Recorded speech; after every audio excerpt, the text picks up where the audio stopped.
What is going on, YouTube people? Neo Cards and Comics here for the weekly sports card market update. This is a big week coming up. The NBA is back. I could not be more excited to watch Cleveland Cavaliers basketball and the NBA in general.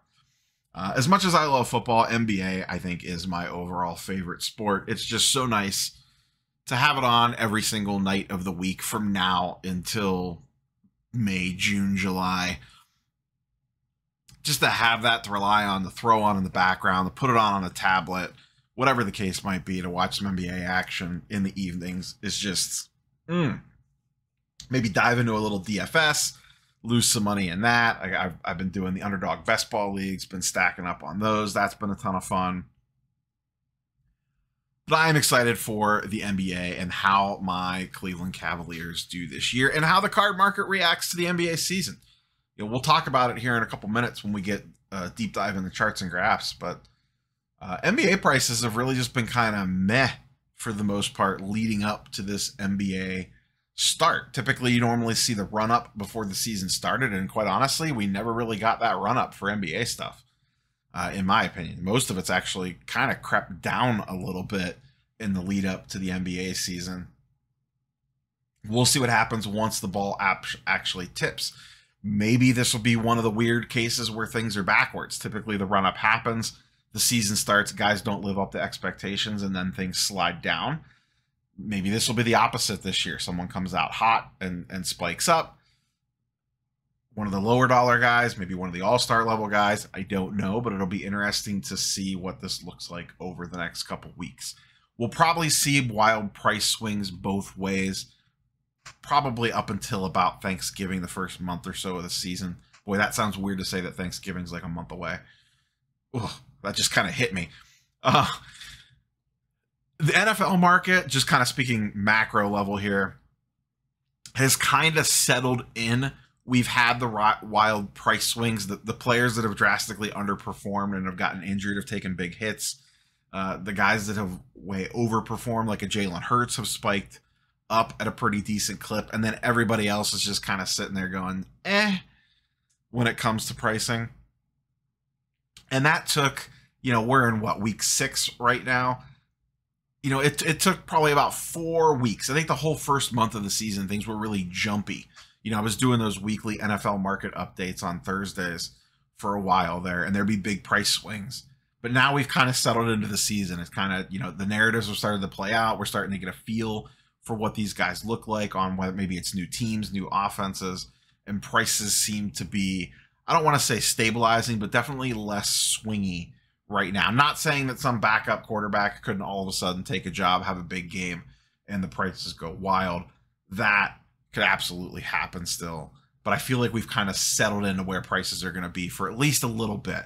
As we get closer to the playoffs and a team goes on a run or a guy gets hot, stuff will still spike up for sure, but I do feel like we've kind of settled in a good spot football-wise. Baseball, once again, we'll kind of talk about this when we dive in. We're going to lead off with baseball here on the charts and graphs. It just also kind of seems to be in a weird place. The playoffs obviously have started. My Indians are tied 1-1 with the Yankees. I'm actually recording this right before Game 3, so I could settle in and take that in this evening. And so far, prices really have not moved much. I have J-Rod up here on the screen. He's one guy that got a little bit of a playoff bump, but so far that's really been about it. I think it's going to take another round or two for that stuff to really set in.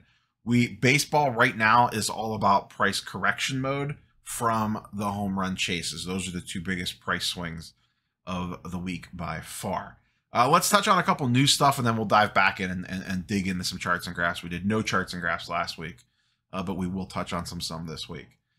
Grading-wise, the grading wars continue. I did the video Saturday afternoon. I recorded it actually earlier today. The Beckett reacted and made a second price cut or price change shift, whatever you want to call it, in basically a 8-day period. And as I mentioned in that video, the 4 major grading companies, all 4 of them made price adjustments in the last 2 weeks, and Beckett changed twice. They rolled out one level of pricing, listened to community feedback, and came back and said, okay, we hear you. You want an affordable subgrade option. Here you go. You want this, you want that, and kind of revamp things from there. We'll see how it plays out. October gem rate data will probably paint a picture. I don't know if it'll be a complete picture. I think we won't have a good idea until we see the full November numbers, how the pricing is kind of shaken out. But we're a couple weeks away from that to get a general idea of where things are going. And I don't think this is the last set of price changes. I should include here, I was set to interview Peter from SGC last week. That got pushed to Monday. If you have any questions, just in the comments down below, just put SGC question or something so I know that you're directing it for that. Let me know what it is, and I will try to work it in. Basically what I've gotten a lot of suggestions already. I'm trying to curate them into general themes or vibes for questions that you have. Depending on the question, like I said, I'll try to work it in depending on how long we record for. That will be recording Monday afternoon/evening. I will most likely post that as Tuesday's video. So some more grading talk with Peter from SGC's. Curious to pick his brain on the price adjustment, why now, that sort of stuff, and a few other little things that I have that I would like to discuss with him. So the grading wars, definitely one of the biggest news things of the week. In the, I don't want to say news, in the gossip category, I guess, there's been a lot of discussion around the backyard break stuff. I'm no math wizard. It looks bad on paper when you look at all the numbers. Is something actually going on? I honestly don't know. I would like to see actual proof before, I run out and make, I've gotten DMs like, are you going to do a video on the backyard breaks thing? Are you going to do a video on the backyard breaks thing? I would just like to see some actual hard evidence first besides just numbers. And I get that the numbers paint a great picture. And listen, I am no fan of backyard breaks. I've made multiple videos going after those guys when they made legitimate mistakes. In this case, is something a little, shady going on? Maybe. But in all honesty, we don't really know. All I know is that most of the breakers that I've spoken to seem to think it would be extremely difficult for them to get actual loaded boxes. Now, you would think of anyone, breakers would be the ones that would be pissed off if one particular set of breakers is getting loaded product and they're not. The general vibe I get from that side of the community is that it would be extremely hard for this to happen just because they're buying from so many different sources, and Backyard Breaks doesn't even have a Panini Direct account. On the other side of the argument, I see it with, you lay out the math and it's like, oh boy, the odds of this happening are extremely low. So who knows? Backyard Breaks is not going to get the benefit of the doubt from anybody. Unless you're an active community member and, you're going to go to war for them, pretty much everybody else hates them. There's really not a lot of people that are indifferent on Backyard Breaks. You either on one side or the other. You either want to join the witch hunt and grab the pitchfork and the torch, and in this case, the tinfoil hat, or you're going the bat to defend them. I don't feel like there's anybody in the middle, at least in this realm of the hobby, that don't have an opinion on them one way or the other. I really do not like them. It's just based off of some of the shady stuff that they've pulled with giveaways and cards that they've opened that were supposed to go to people and didn't. Some of that stuff has been well documented. Like I said, I've made videos on it too. Whether they're getting loaded product or not, maybe. I honestly don't know. So I don't have some scorching hot take to add to that discourse. If something comes out about it that we actually have physical proof that someone from a company was sending them loaded stuff and here's how it happened and here's how it went down, sure, then we'll dive back into it. But as of right now, it's a shrug my shoulders. I really don't know. We will see what ends up coming out of it. With that being said, let's go ahead and dive in the Market Movers. Link in the description down below. $1 for your first month. If you want to check out Market Movers X, the newest version of their software platform, if you want all these handy charts and graphs for yourself. Oh, I should mention before we dive in, local show this past week, pretty much about the same crowd as normal. There's been a lot of show talk lately about, card shows and death of card shows and this, that, and the other thing. I think the local scenes for the most part, will be the least affected or the last affected.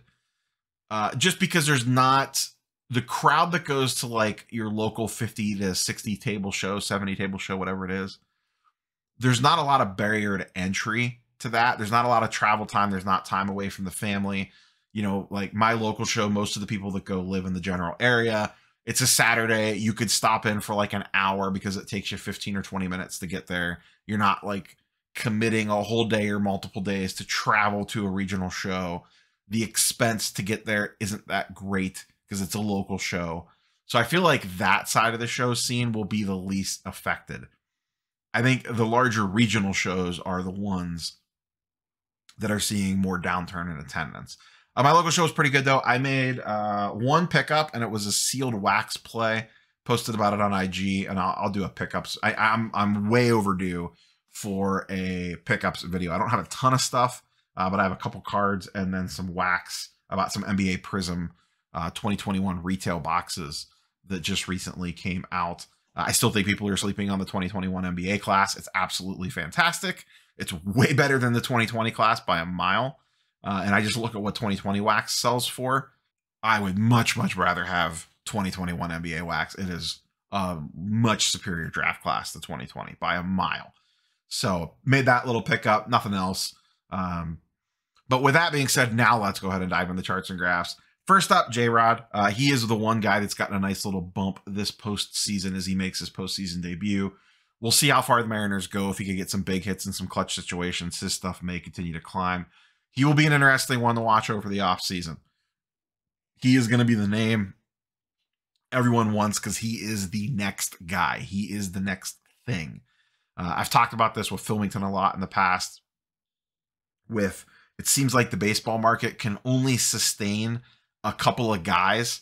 You know, prior to this, it was Soto, Tatis. Prior to that, it was like Judge, Betts, Bellinger. And then prior to that, you had, I'm probably missing a couple guys here, like the Harper crew and Trout and those guys. You know, as you kind of move through these cycles, there's this little group of young guys that kind of steal the thunder for a hot minute. You know, in the modern side, you could have mixed in like a Vlad and a Lubob was in there. These little groups of like the next best thing pop up, steal the limelight for a season or two, and then they just kind of fade away into whatever. And you're seeing that now. You know, Tatis obviously had the drug suspension. Acuna had the injury. Soto had a good year, but a down year for him. The trade, all that nonsense went on. But you see those guys now kind of fading out. And then now here comes J-Rod. Wander Franco kind of underperformed. Bobby Witt underperformed. Torkelson, that group, along with a bunch of other guys in this new class, kind of coming in and taking that baseball spotlight. So J-Rod's probably going to be, if he has a strong postseason to close out, he will be the talk of the offseason and probably carry momentum into next season. We will see what his prices do and see how he performs moving forward. Judge, his prices to continue to correct. We all kind of had a feeling this was going to happen. This is his PSA 10 first Bowman prospect auto. It is now down to $4,000. Now, you're still way up. If you bought this thing over the summer, in the spring, you're still doing fine. This was a $2,200 card 90 days ago, but it did get up there. This was regularly selling. You see here, 5,500, kind of leveled out, went up to 5,900, bounced up again, 75, 88, 8.5. And then now, guess what? Right back down again, 4.1, 3.6. It's a little bump back up here at 4.1. I wouldn't be surprised if it ends up right back down in this 2 to 3K range where it was over the midsummer and kind of reverts back to that. Maybe it stays a little bit higher than that, but you know, once he topped out and as soon as the season ended, right off the cliff. Could have seen it coming a mile away. We talked about it multiple times. And guess what? Pujols starting to do the same thing. I mean, look at this. This is like literally a cliff face here. This is his 2001 Topps Chrome. Has traded. This is PSA 10, pop 400 on this one. During that little run up, let's see, back in the midsummer, this was going for a little under 2K. It got up to 3,600. There's a 3,500, 3,500, 3,300. And then guess what? The season ended. No one's talking about it anymore. and we are right back down to 2.2. Not necessarily the all-time, this one was just under 2K, but basically right back to where it was, before a lot of this chase for 700 started. So it'll probably level out here and kind of sit there, and then probably slowly start to tick back up again as he kind of fades to the background until the run up to the Hall of Fame. So once again, when these events happen, just move it. Odds are you'll probably be able to buy it back cheaper in a couple months. Now, Judge might have been a different story if he actually would have had a chance at breaking the single season record. Maybe that would have done something different for his cards, but he fell short and his prices have corrected. Moving over to football. Just kind of wanted to touch on some of the biggest decreases in prices so far to start this NFL season. I went back to September 1st on this one. This is Joe Burrow, PSA 10 Silver Prism. He's been really up and down, kind of all over the place. Definitely not meeting the lofty expectations put on him, and you're seeing it. Right at the beginning of the season, this card was selling for $2,500. After week one, it started ticking down and got down to around the $1,700, $1,800 range. Went back up a little bit, has spiked, and then now is starting to come back down again, and we're all the way down to $1,200 on a Burrow Silver PSA 10. If you're going back to right when the season started, that's a 50% decrease over the course of, 6 weeks already on Burrow. He is one of the ones that is a non-injury related hit the hardest. Some of the other guys that we're going to talk about, there's a little bit more to the story. For example, Trey Lance obviously got hurt. I was curious to see how much his prices have dropped. I'm looking at his PSA 10 Silver here. One thing to keep in mind is the pop count is still pretty low on this at 80, as there just has not been enough time to get a lot of these graded. But I went back 90 days on this one. Over the summer, this was going for $1,500. Once again, keep in mind, very small pop count on this, but 3 sales at around that $1,500 mark. He gets hurt. It drops down to $400. One has sold since at $585. Interesting to see where this goes from here. We talked about this a couple times before. I am not a fan of Trey Lance at all. I don't think he's a very good quarterback. That being said, I think we all know what's going to happen. At some point in time, he's going to get a hype cycle again next summer. Jimmy G is playing meh at best, so it's not like he's the answer. And Trey Lance didn't get to play long enough to prove that he really wasn't that good. So there's a decent chance that he is going to get another run up in the summer, get trendy. The problem is that you have to be willing to hold for still almost an entire year. It will be, I'm very curious to see if this $400 sale ends up being the floor on this. If this ends up being the lowest sale right after the injury, and then it kind of settles in at around the $500 to $600 mark and where it goes from here. Once again, a little tricky on this one because of the low population count, but we'll see what happens. Mac Jones, this one, not injury. Well, actually, yeah, he got hurt too. Performance-based. His stuff was already trending down before he got the ankle sprain. But also a player I was not a fan of. PSA 10 Silver Prism. This one's pop 228. So it's interesting. Pop count's that much higher on the Trey Lance or the Mac Jones compared to the Trey Lance. Both out of the same product. Same thing going back 90 days. Over the summer, this was about an $800 card. There's a $700, an $800, $850, $800. Little spike up there, $800. So multiple $800-ish sales.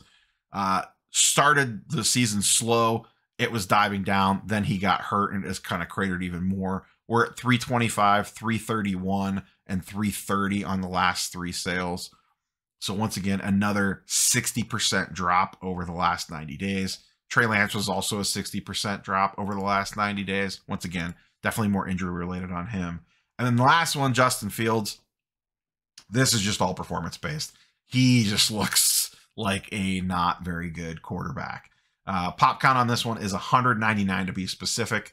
Same thing 90 days back over the summer around national time. This thing was going for 700, 725 on that one. So 2 sales right around that $700 mark.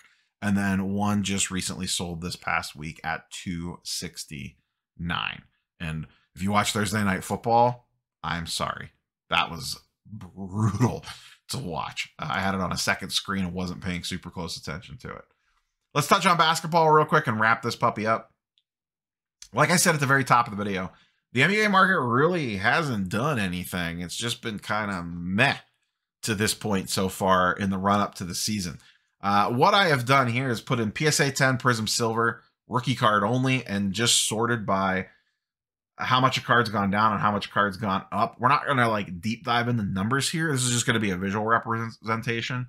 This is over the last 30 days. So I'm just going to scroll down here and notice. So the biggest loser is the Joker Silver Prism, down $1,000. And then you could kind of see the amount of red we have here in the, this first page has 20 cards on it. The swing in numbers from 1,000, there's a $400 drop, $225 drop, $166 drop, $150 drop, $45 drop. Now, when we go to the green side, not as much going on. $225 increase, $185, $175, $186. And by the time I get down to like the 20th card on the list, we're at $10. 10, 10, 10, 14, 18, 20. Not big numbers at all. Percentage-wise, depending on the player, they could be larger swings. But just if you're just talking raw number-wise, not a lot of big swings on some of these players. The guy that went up the most is LaMelo. Spoilers for a video that I may or may not do this week before the season starts. I would not touch this card at this price. This, to me, once again, I may break this out into its own video. I think that's the most overvalued Prism Silver going into the start of the NBA season, and I don't even think it's close. Anyone that's watched the channel for a while knows I am not the biggest LaMelo Ball fan. He's a perfectly fine NBA player, but his card prices do not justify being where they are, in my opinion. So that's all we have for you guys and girls today. Monday, tomorrow, non-sports card market update. Probably going to talk a little bit of comic books, a little non-sport, maybe a little bit more New York City Comic Con, which was an absolute blast for those that didn't kind of take in any of that content. If that's not your thing, that's perfectly fine.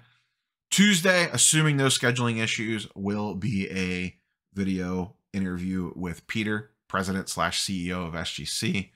Wednesday will probably be some sort of NBA video. I'm just not exactly sure what type of angle I want to take with it yet, what I want to dig into. But I would like to talk basketball. It may just be a general NBA season preview with a little bit of card stuff mixed in. We will see, but that'll be Wednesdays. I have 2 backlogged videos, a PSA reveal video and a CGC Marvel card submission video. Those might be Thursdays and Fridays. I don't know yet. We'll see what else pops up as we move throughout the week here. I actually recorded those videos to post while I was in New York City to cover me for content. But then all the grading companies decided to change prices, so I had to record while I was in NYC. Is what it is. But with all that being said, like, comment, subscribe. Questions for Peter from SGC, leave them in the comments down below. And like I said, I will try to work those in or combine them with other questions if they are in the same vein and get to as many of those as I can, and look forward to that video going up on Tuesday. Catch you guys and girls on the next one. Peace.